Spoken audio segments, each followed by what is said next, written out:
Je vous l'ai dit, et ça va être certainement l'actualité de la journée. Ça a commencé à circuler depuis hier.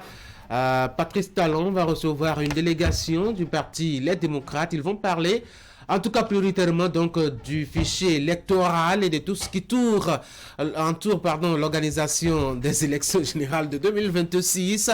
Au-delà de cela, vous l'avez suivi dans la une des journaux, eh bien, le parti Les Démocrates souhaite bien évoquer d'autres sujets, comme par exemple la loi sur l'amnistie, les questions liées aux conditions des paysans au Bénin et bien d'autres choses. On va examiner tout cela avec nos débatteurs. Il y en a deux qui sont là actuellement. Eric, bonjour. Bonjour Tanguy. William, bonjour. Bonjour Tanguy. Pourquoi Patrice Talon reçoit les démocrates maintenant, William? Vive la démocratie, bravo, le Bénin gagne.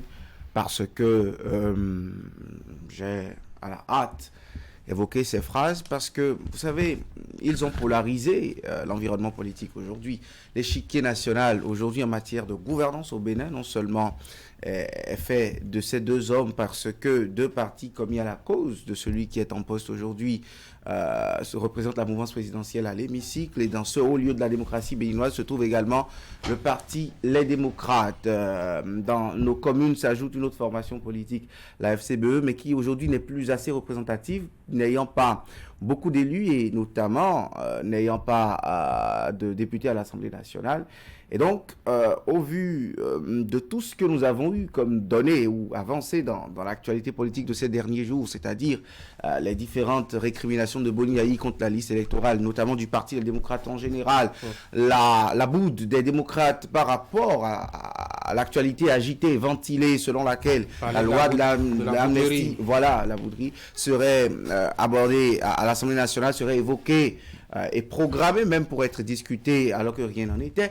Bref, dans une atmosphère comme celle-là, quand tout allait ou quand tout semble nous faire croire que nous avons à prédire des jours d'atmosphère tendue et que déjà pendant qu'on coupe l'herbe sous les pieds de ceux qui s'attendaient à une atmosphère crispée et que Patrice Talon décide de recevoir le principal parti de l'opposition, et je suppose peut-être, on ne le dit pas, mais la loi sur le statut de l'opposition prévoit ce genre de dispositions, et notamment beaucoup plus avec la personne du chef de file de l'opposition. Aujourd'hui, il n'y a pas un décret depuis Eric Koundété, il n'y en a pas eu. Boni Yayi a accédé à la tête du parti. Je n'ai pas vu le décret qui a nommé Boni Yayi chef de file de l'opposition, mais de ce fait déjà, même si les actes réglementaires et normatifs n'ont pas été pris, dans la pratique, dans les faits, voilà le principal parti de l'opposition qui sera écouté par le président de la République, quitte à en faire ce qu'il veut après. Mais déjà, c'est un pas de fait que le président de la République en poste écoute les principaux dissidents à sa gouvernance et écoute leur son de cloche. Eric, pourquoi Patrice Talon reçoit les démocrates? Déjà, parce que les démocrates ont fait observer un certain nombre de préoccupations. Je rappelle que le président du parti a fait publier sur sa page Facebook, il y a quelques jours en arrière, quelques observations. Il est allé jusqu'à demander un audit sur le fichier électoral et tout ça. Je pense que le chef de l'État a été sensible à ces observations et a souhaité certainement d'aller vers une rencontre d'échange. Ce qui fait que cette rencontre, elle n'est pas comme les autres, parce que Boni Yayi n'y va pas en tant qu'ancien chef d'État. Par le passé, c'était ce à quoi nous étions habitués. Aujourd'hui, il est à la tête d'un parti, et donc nous aurons une rencontre entre un chef d'État et puis un président de parti avec sa délégation. L'idéal pour nous, c'est que ça ne soit pas une rencontre d'hypocrisie. Et comme je le disais sur ce sujet, c'est pas parce que c'est la tête de Boni Yayi qu'il faut balayer du revers de la main les problèmes qui sont posés. Si tant est qu'il y a des sujets qu'on peut aborder entre chef de l'exécutif et puis chef de... Enfin, pas chef de l'opposition, en tout cas un parti d'opposition, puisque nous en avons d'autres, eh bien, pour moi, il faut les aborder. Après, est-ce qu'après cette rencontre, il y aura d'autres rencontres? Parce que le parti Les Démocrates, c'est pas le seul acteur de notre environnement politique. Je pense que les autres aussi sont aussi concernés par... On va recevoir tour à tour chacun. En tout cas, c'est pas ce que je dis, mais je me dis que les démocrates, ils ont peut-être lancé le débat, la discussion, mais quand on parle d'élection, il y a tout un ensemble d'acteurs. Alors, pourquoi j'ai l'impression qu'il y a un schéma de 2019 qui est en train de se reproduire là? On se rappelle très bien qu'à la veille des élections de 2019, par rapport aux récriminations que les acteurs politiques avaient contre le processus alors, Patrice Talon avait décidé de rencontrer l'ensemble des acteurs politiques. Rien n'a changé, hein? Le processus est allé à son terme. Pourquoi j'ai l'impression qu'on est dans le même schéma? C'est ce que j'avais dit en chutant dans mon analyse tout à l'heure. Le geste, il est beau. Le geste, il relève de la vitalité de notre démocratie. Bravo. Mais dans le fond, qu'est-ce qui change? 2019, malgré le spectre, malgré les pleurs de quelques-uns à Jeffa, et malgré la rencontre avec Patrice Talon, le sang des Béninois a coulé. On a amnistié des gens. On n'a jamais situé des responsabilités peut-être, mais quand même, des Béninois sont tombés parce que ce qu'il y a de plus vital et de plus banal dans notre démocratie, le choix de nos représentants, a été d'une manière ou d'une autre controversé et le processus d'organisation biaisé selon beaucoup. Quand c'est comme ça, c'est qu'on a fait peut-être un acte très salutaire, mais qui n'est pas allé au bout. Parce que le but même d'une rencontre comme celle-là, c'est de pacifier l'atmosphère politique, c'est de s'écouter. Un parti d'opposition, de l'opposition n'a pas à attendre une satisfaction totale de toutes ces recommandations ou de tous ces desiderata en face d'un président de la République. Mais quand même, les rapports de force doivent être moins durs pour l'effectivité. Cette fois, si c'est encore des accolades, je doute même que Boni soit présent, un peu comme l'annonce la presse, et Eric le disait tout à l'heure. Je me dis peut-être qu'on peut avoir encore un jeu de chaise musicale où Boni, j'ai vu beaucoup d'événements politiques pour lesquels il n'était pas présent en tant que responsable du Parti des démocrates. Soit vous voyez Eric Ondete, ou vous voyez Nourinou Achadé. Donc je m'attends d'abord à voir la délégation qu'il y aura au Palais de la Marina aujourd'hui. Et deuxièmement, je m'attends à l'après-rencontre. Qu'est-ce qu'on fait de cela? Parce que il n'y a plus de certains mécanismes qui ont existé par le passé et qui permettaient, par exemple, de faire tourner beaucoup d'acteurs politiques autour de l'organisation du scrutin. Je crois que c'est la principale récrimination des démocrates. Aujourd'hui, est-ce qu'on va créer encore une entité nouvelle dans laquelle on va nommer des députés de l'opposition pour aller contrôler le fichier électoral ou revoir l'organisation? Est-ce qu'on va déposséder l'ANIC de la compétence On peut décider peut-être de créer une commission qui va fouiller un peu, voir si tout ce qui est fait là-bas, est-ce que c'est catholique ou orthodoxe? Ça relève, pas trop, oui. Ça relève bon, orthodoxie et catholicisme. Bon, je ne sais je pas ne sais pas à quoi vous faites allusion. mais vous savez, ça c'est de la volonté politique. Et cette volonté politique elle est affichée peut-être aujourd'hui en un tout début, mais elle ne peut être matérialisée qu'à l'issue de la rencontre et surtout après ce que ces personnalités se seraient dites. Eric, moi en tant que citoyen, je vis mal un peu ce genre de rencontre où la préoccupation, c'est les élections. La préoccupation, c'est le fichier électoral, c'est la liste électorale. À chaque élection, comme si depuis que nous existons en tant qu'État, nous ne sommes jamais arrivés à trouver un moyen d'aller vers un dispositif permanent, indépendant, crédible, professionnel, qui puisse nous éloigner de ce genre de débat. Quand il y a élection en France, au cœur du débat, on ne remet plus en cause le fichier électoral, encore plus la nature des gens qui sont constitués pour faire ce travail. C'est purement professionnel. C'est le ministère de l'Intérieur qui organise les élections. On ne va pas mettre 100 ans ou bien, je ne sais pas, pour régler ce problème. À chaque fois, c'est une question de confiance, où les différents acteurs, ils se soupçonnent. On peut voir à travers la tête de William une certaine idée pas trop catholique, à tripatuer ceci, à tripatuer cela. Et à chaque élection, nous sommes dans une question de remise en cause. Comment est-ce que nous pouvons aller vers un dispositif qui nous débarrasse de ces questions et qui fait qu'à chaque élection, le débat soit plus focalisé pendant et avant et après ce qu'on propose à nos concitoyens, plutôt que des questions de fichier électoral, de liste électorale. William a commencé à évoquer le sujet principal que réclament je dois dire, les démocrates précisément, c'est quand même d'avoir un œil sur ce qui se passe en matière donc, de confection de la liste. Est-ce qu'on pourrait trouver un terrain d'entente, Eric, vraiment là?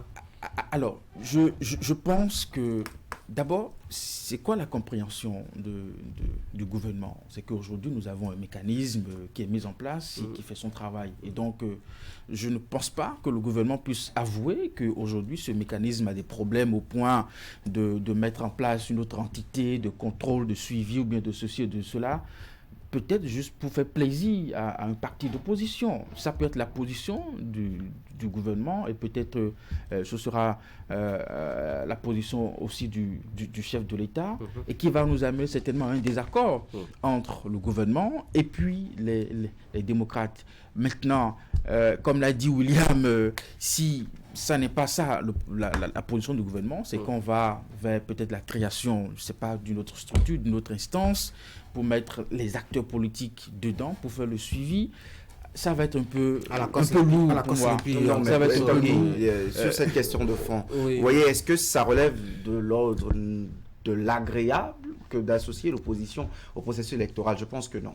Quand on a été absent dans l'appareil d'État pendant des années et qu'on y revient et que le système qui est en place, on en doute et que on est principale force de l'opposition, je crois qu'on a une voix audible. Et deuxièmement, aujourd'hui, on n'a aucun mécanisme de vérification d'une manière ou d'une autre. On a ouvert, avant les élections de 2023, les élections de janvier dernier, l'ANIP a ouvert la possibilité aux partis politiques d'amener des experts pour auditer, pour auditionner. Mais les partis vous diront qu'ils ne l'ont jamais fait pour une raison ou l'autre. Certains évoquent une ANIP qui donnait une bête dont elle gardait la cote.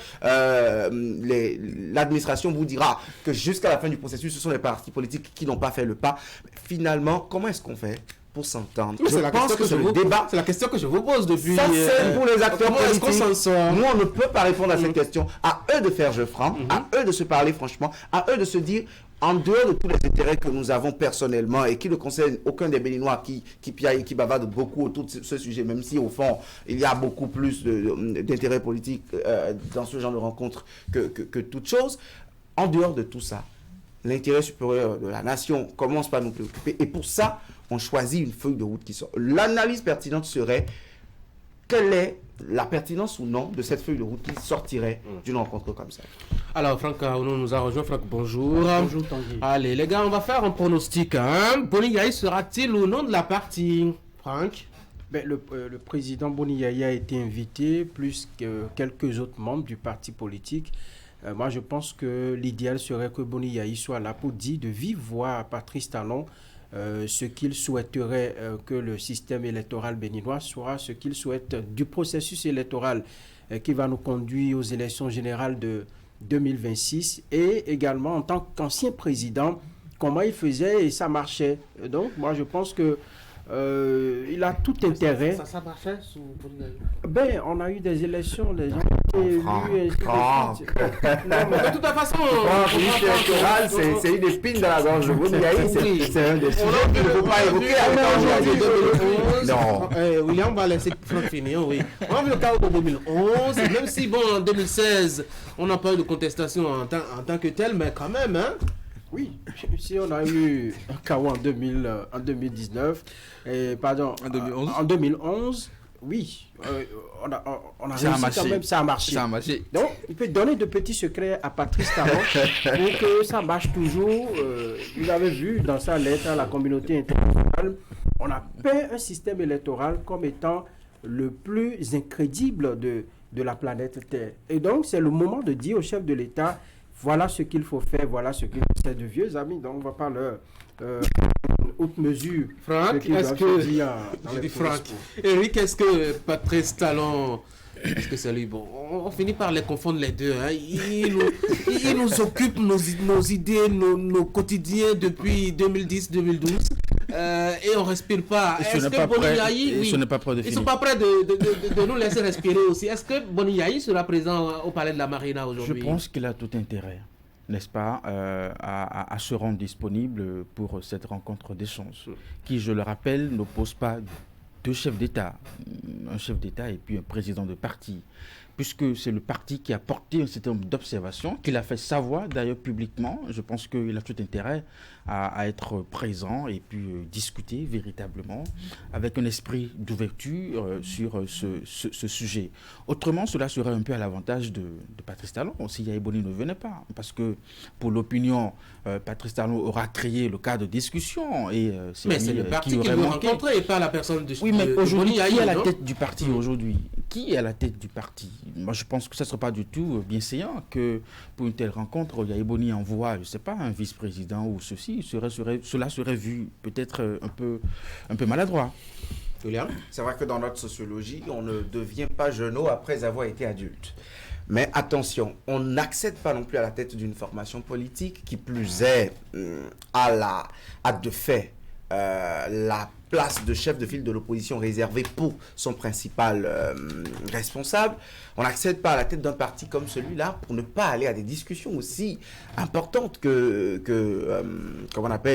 la rencontre d'aujourd'hui. Et deuxième, avec les récriminations de Boni Yayi sur Facebook, sur, dans la lettre, contenue dans la lettre adressée à la communauté sous-régionale et internationale, il y a des griefs bien sérieux qu'on peut considérer en tant que citoyen sans équivoque, sans parti pris, sans coloration, et qu'il devrait de vive voix dire droit dans les yeux à Patrice Talon. Et l'autre aspect que j'ai envie d'évoquer dans l'analyse, c'est que quelque part, ce serait un débat de sages que les listes électorales, je sais ce que c'est, je sais ce que ça coûte, je sais l'image qu'on donne à l'opinion, ou l'image que l'opinion retient d'un président de la République quand il a géré les listes électorales de la façon dont j'ai eu à le faire. En 2010, la LEPI n'était pas encore prête quand on est allé aux élections de mars 2011, et ainsi de suite. J'ai essuyé ces revers pendant des années. La LEPI de 2015 a été contestée au point où on a dû permettre d'autres cartes d'électeurs aux Béninois sur les listes et présentes. Dans tout ça, j'ai l'expérience des listes électorales. Cher Patrice Talon, je voudrais donner un conseil de frère d'aîné là-dessus. Patrice Talon va raconter également son expérience depuis comment est-ce que quand on numérise et on demande d'extraire la liste électorale du fichier, du fichier d'état civil national, comment est-ce que l'expérience se passe. Et ça, ce serait une discussion qu'aucun autre responsable, je pense, du Parti des démocrates ne pourrait avoir avec Patrice Talon. Et de ça jaillira peut-être, je ne sais pas, une porte de sortie. Quand je vous écoute, j'ai l'impression d'entendre deux gamins à la cour de récréation en train de discuter de comment est-ce qu'ils voleront. Non, mais écoutez, l'image que le politique nous envoie n'a rien à voir avec les questions essentielles de leurs intérêts quand ils se rencontrent. Alors, on va finir. Plus sérieusement, le président de la République n'a pas invité le parti Les Démocrates pour recevoir des leçons. Parce qu'on se rappelle que quand Boni Yayi était encore au pouvoir, lorsque vous évoquez les questions on dit tripatouillage, on dit élections mal organisées, ainsi de suite, on a vu les hélicos qui ont circulé, qui auraient même apporté des urnes à des endroits donnés, ainsi de suite. Ce n'étaient pas des critiques qui étaient reçues favorablement. Et donc, en allant au palais de la Marina pour rencontrer Patrice Talon aujourd'hui, je pense que Patrice Talon voudra qu'on lui fasse des propositions concrètes.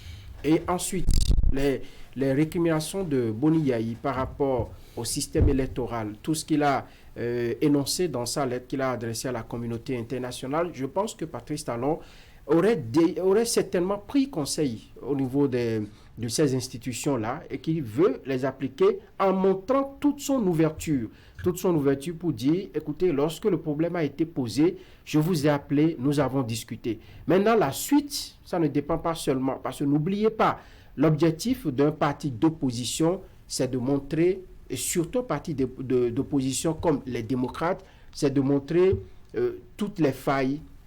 Et on a eu, depuis 2019 ou 2020 qu'ils sont là, on a eu des exemples.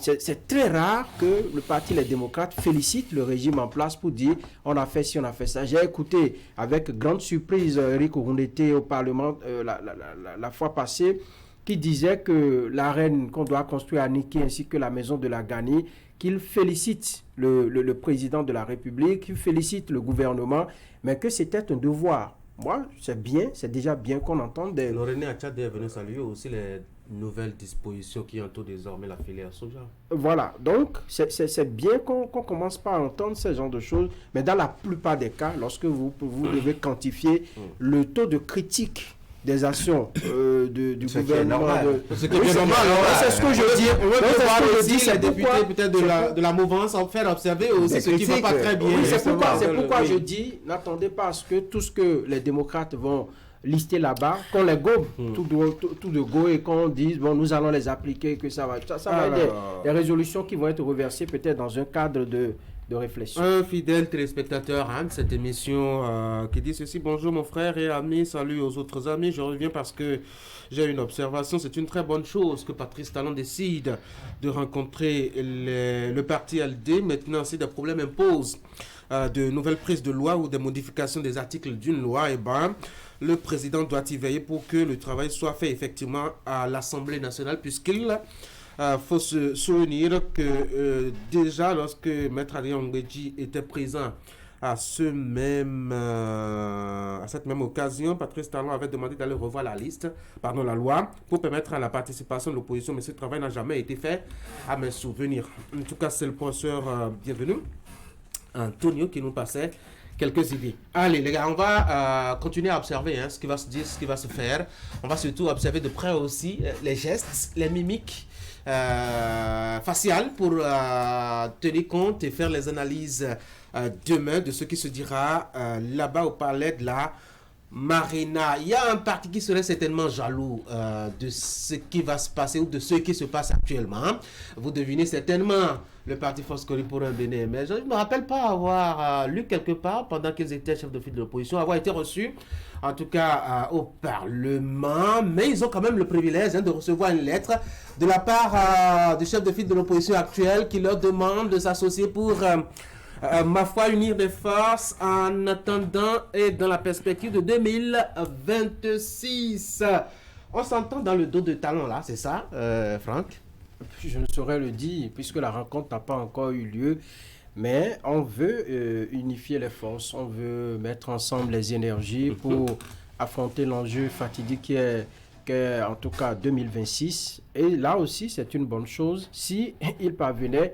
Ces partis-là parvenaient à se parler. Est-ce qu'il y a des chances, qu'ils se parlent? L'ancien ministre de la Culture qui rencontre son ancien président et qui s'asseyent pour discuter dans différents rôles. D'égal à égal. Dans différents rôles. Non, président de parti politique, chacun. Oui, chacun, président de parti politique. Et donc, nous allons nous regarder, comme le disent les Espagnols, cara à cara, yeux dans yeux, pour se parler. Si vous dites quelque chose qui ne m'agrée pas, eh bien, je dis non, je ne veux pas de ça pour mon parti.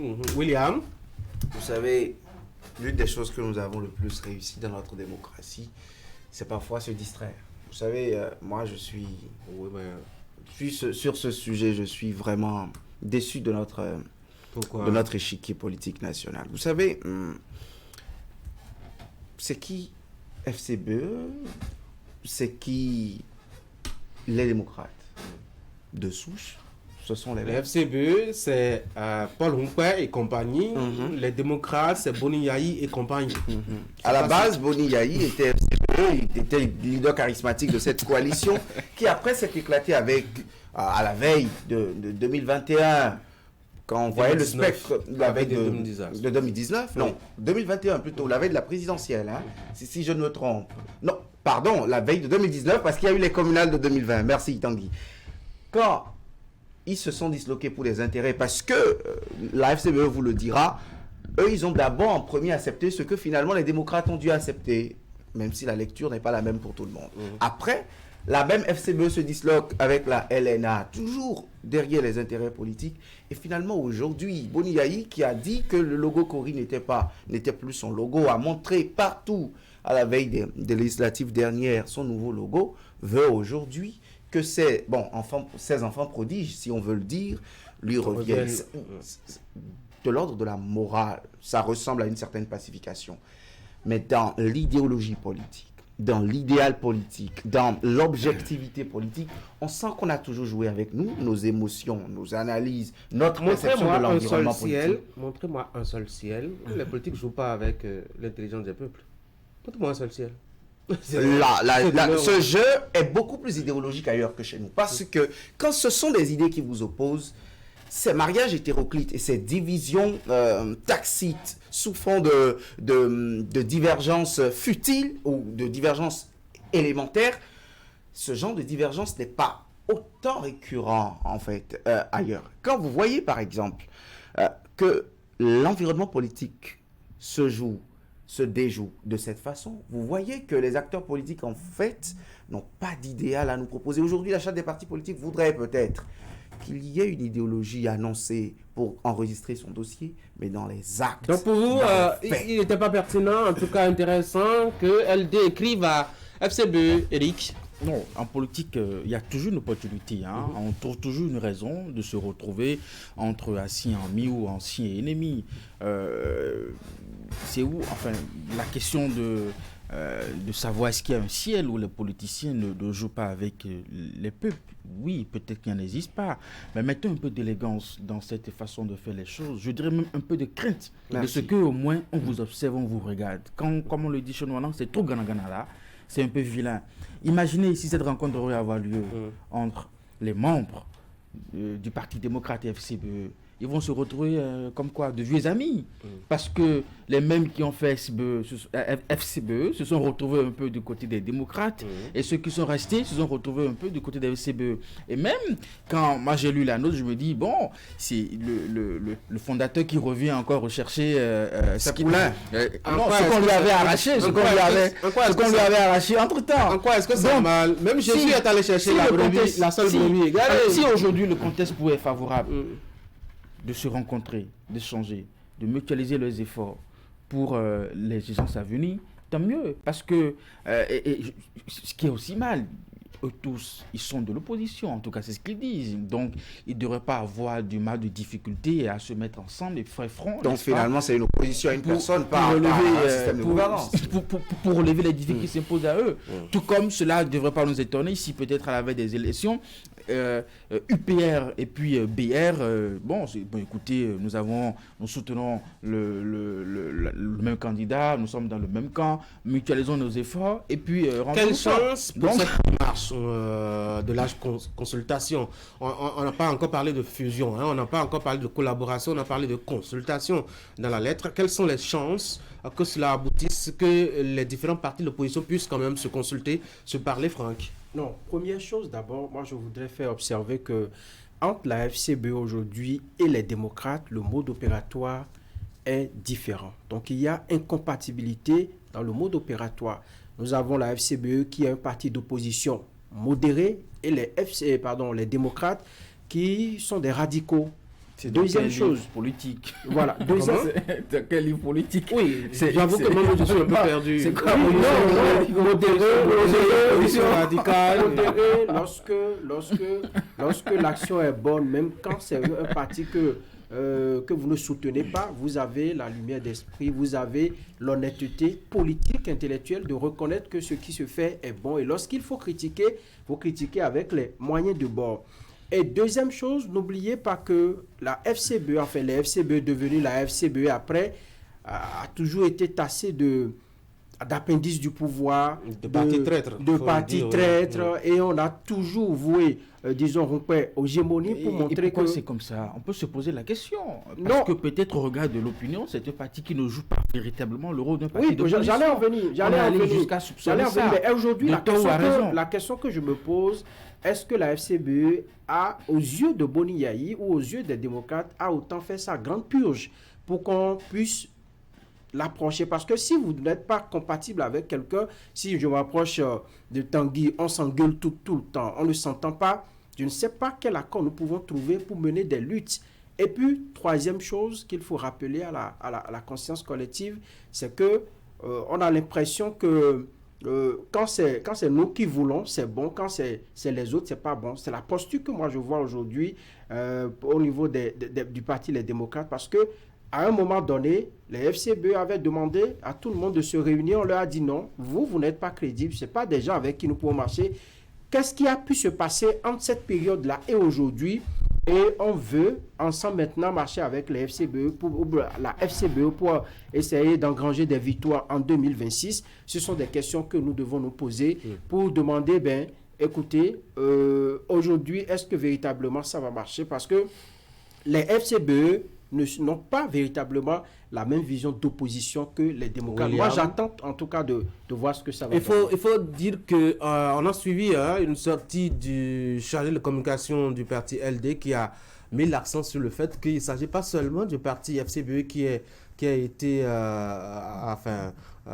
intéressé, qui est intéressé par les lettres, les missives de Boni Yayi. Et donc, il y a bien d'autres... La lettre à OMPL et tout à d'autres formations politiques. Attention à l'opportunisme des acteurs politiques. Ils sont très opportunistes, ils sautent sur les coups, ils savent où est-ce qu'il faut sauter pieds joints pour trouver la bonne part. Je vois par exemple, Franck trouve une grande incompatibilité, mais moi je vois une grande compatibilité parce que là, il y a l'APA 2026, il y a la réalité selon laquelle la principale force de l'opposition aujourd'hui, c'est les démocrates, donc certaines autres forces politiques, même la FCBE inclus, pourraient trouver une opportunité en s'alliant pour pouvoir avoir des positionnements. Non, le mode opératoire a toujours, même dans les formations politiques toutes faites, a toujours été pour moi très discordant. Je vois des gens qui n'ont aucune vision proche l'une de l'autre et qui sont ensemble.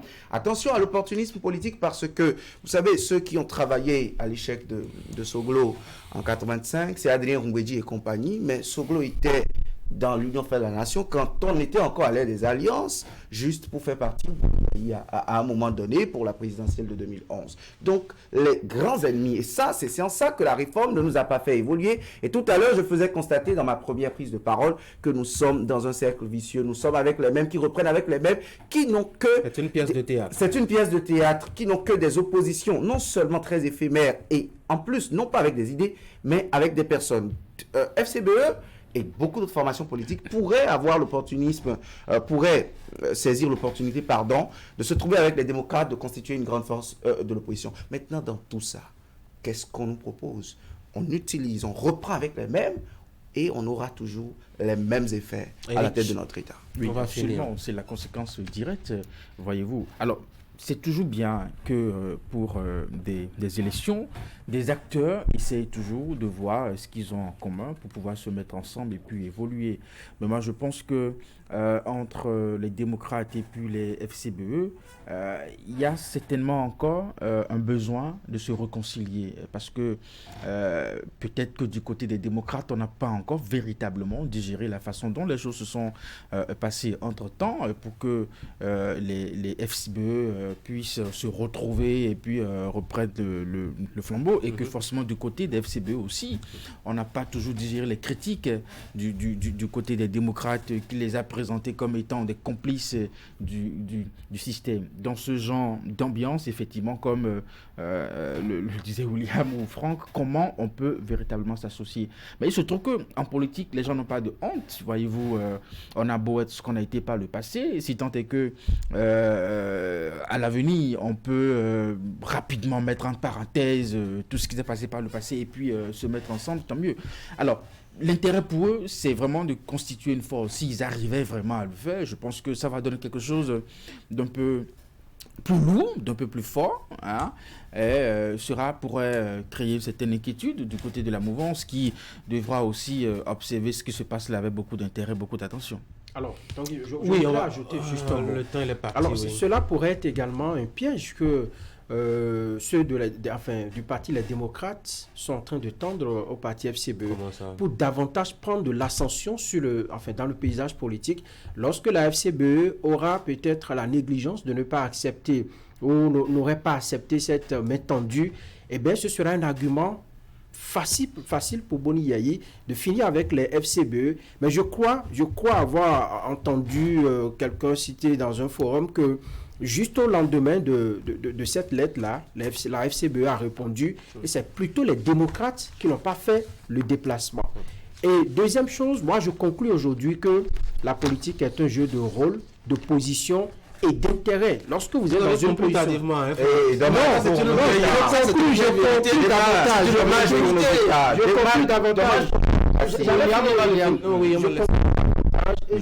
J'arrive à me convaincre de ce que la politique est un jeu de rôle, de position. Lorsque vous êtes dans une position qui vous contraint à appeler les autres, à les embrasser, à même leur donner quelques bisous pour avoir ce que vous voulez, allez, vous le faites. Et lorsque vous êtes d'un autre côté, qui vous demande de les rejeter, alors vous les rejetez. Donc voilà. L'idéal politique est un mythe, mais tel que nous faisons la pratique politique et politicienne, on est encore bien loin d'une autre réalité. Merci beaucoup à vous, chers messieurs. Je vous souhaite de passer une très très bonne journée. Demain, on va se voir pour d'autres discussions.